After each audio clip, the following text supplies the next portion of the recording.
Zamora Foe died 4 days after she was taken to the hospital in September of 2024. Doctors found 2 broken legs, a broken arm, a brain bleed, chemical burns as well on her lips.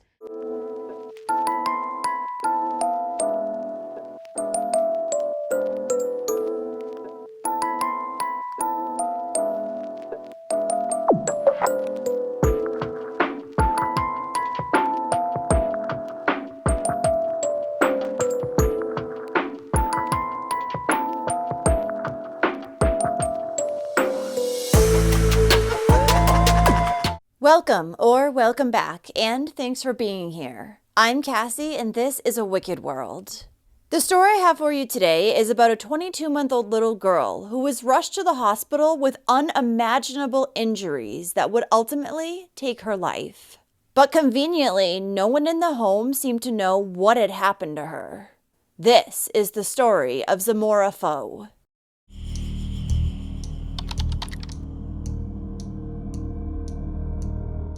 Zamora Lee Foe was born on November 15, 2022, in Jacksonville, Florida, to her mother, Zayla Goodwin, and her father, Brandon Foe.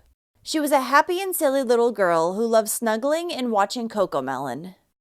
Zamora's parents, Brandon and Zayla, split up not long after her birth, and around the same time, her father got into a car wreck which left him paralyzed and immobilized. He couldn't walk, sit up, or even move at first, and this led to him starting to lose hope. But Brandon would keep fighting to go on, mostly for his daughter, whom he loved so much. Now, as soon as the father got into an accident, Zamora's mother, Zayla, started making excuse after excuse as to why he could not see her. According to Brandon, she began treating him like he was a deadbeat because he was in the hospital and couldn't travel to go see his daughter. But Zayla wouldn't bring Zamora to see him either. And whenever Brandon asked her if she could bring their daughter for a visit, she would say that she didn't have gas money or that she didn't have a car and she couldn't just let a stranger bring Zamora to the hospital.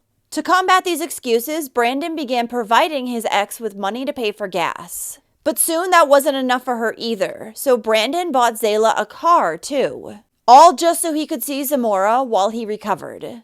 Additionally, it said that Brandon gave Zayla and her new boyfriend, Nathaniel Davis, money for a deposit on a house to rent.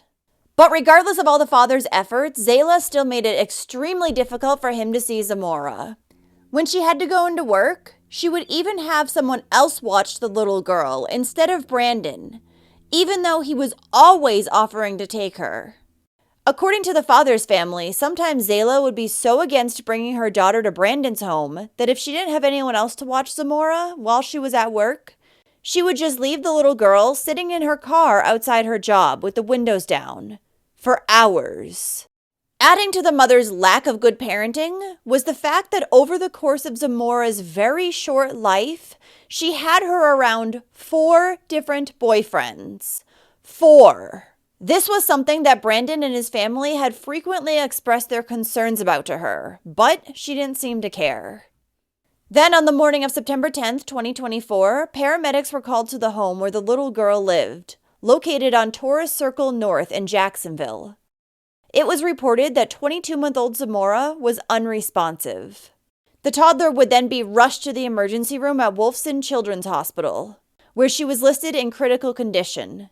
She was in cardiac arrest, and doctors would discover that she was also brain dead. Zamora quickly fell into a coma, and sadly, after an over week-long fight for her life, she would pass away on September 18, 2024.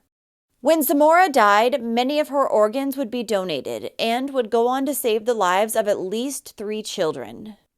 Now, doctors discovered that the toddler had numerous injuries all over her tiny body. This included a brain bleed, a broken arm, and 2 broken legs. She also had ligature marks around her neck, scratches and bruises all over her body, chemical burns to her lips, fingerprint-shaped bruises on her cheeks, and intense anal and vaginal trauma. She had bruises all over her entire lower region that were visible even with her diaper on. Speaking of her diaper, hospital staff found that when they removed it, there was not only blood inside, but also a pubic hair.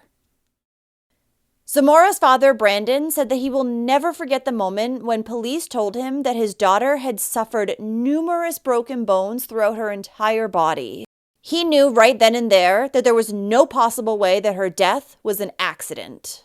The father claimed that when he had seen his daughter lying in the hospital bed, her face looked smashed in.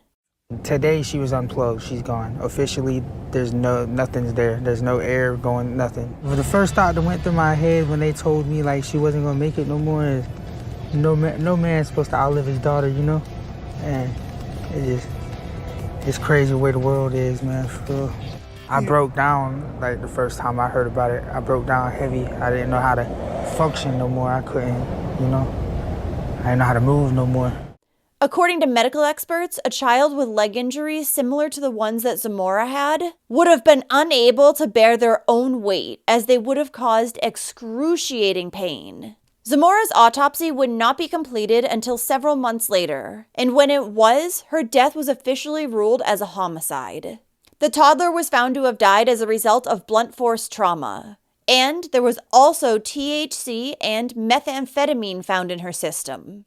Now, hospital staff had immediately contacted police when they had seen the extent of her injuries. When investigators arrived shortly after and spoke with Zamora's mother, Zayla, she would tell them that she did not know how this had happened. She claimed that she had been awoken in the middle of the night to a commotion in the living room. When she went down there, her boyfriend Nathaniel was performing CPR on her daughter. He told her that he had found the little girl face down on her mattress.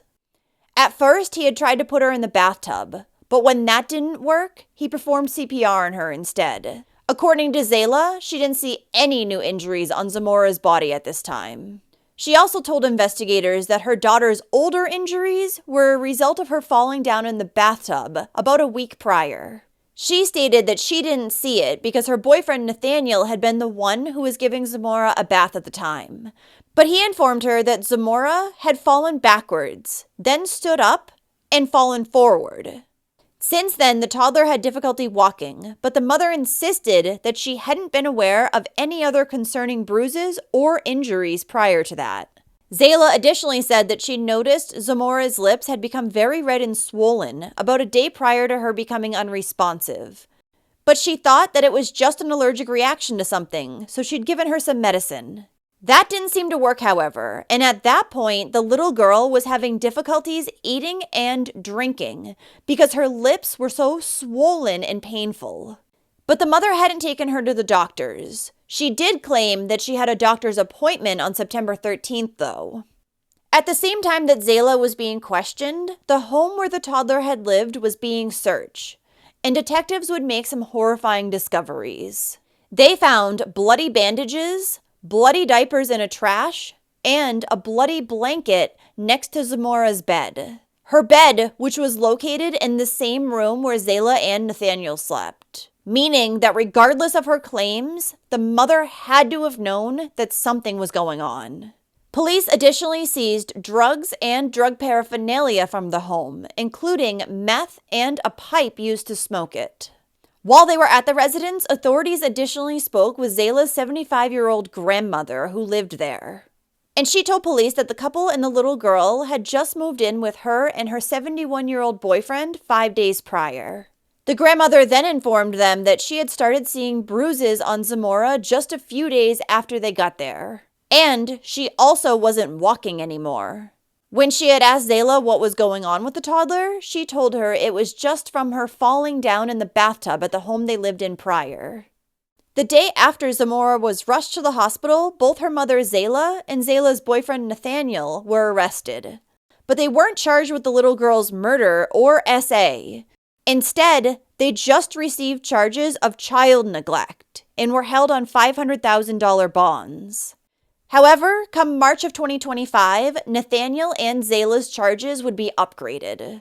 Zayla is now facing aggravated manslaughter of a child, and Nathaniel is facing even worse charges, including first-degree murder, sexual battery, aggravated CA, and tampering with evidence. They are now being held without bond, and the district attorney has announced that he will be seeking the death penalty for Nathaniel. While Zayla's been sitting behind bars, Zamora's family has said that she's been telling everyone that she was the best mother she could be, and she's never done drugs. She's now trying to put all the blame for Zamora's death on Nathaniel, and said that she never saw the blood-covered blanket in the home that night. From the sounds of it, she has no remorse whatsoever for what happened to her 22-month-old daughter. Zamora's grandmother, Patricia Foe, has spoken publicly and said that the little girl was deeply loved by her family and that she used to spend time with her when Zayla and Nathaniel went to work. But at one point, they stopped bringing her over, leaving the family completely in the dark about her well-being. There were just so many people that loved her, and she's gone now because of a mother and boyfriend that it's hard to believe that they could have loved this child. I want them to be punished. I want them to know what this baby went through. They don't seem to show any type of remorse. Zamora Foe's funeral was held on Saturday, September 28, 2024, where she was surrounded by those who loved and cared about her.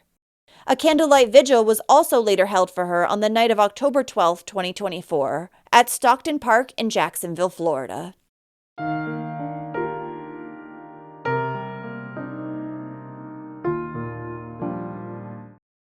Thank you for listening to Zamora's story today. What this monster did to this not even 2-year-old little girl is nothing short of horrifying. And what a joke her mother is, acting like she had no idea that her boyfriend was hurting her daughter. I hope that they both get the maximum punishment possible for their charges.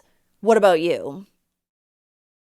So, if you like true crime and you want to hear it from me, then don't forget to hit that subscribe button below. And turn on your notifications too, so you'll know when I upload a new video, which is at least 3 times every single week.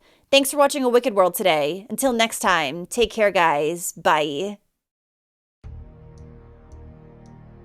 Thank you to all the patrons of A Wicked World. Now, there's even more of A Wicked World on Patreon. So check it out on patreon.com/awickedworld or use the Patreon app. You'll have access to exclusive videos each month and more. Any support truly helps to make sure the victims are never forgotten and to highlight the shortcomings of society associated with each case. Do you have a suggestion for a story you'd like to see me cover? If so, send me an email to awickedworldtruecrime@gmail.com.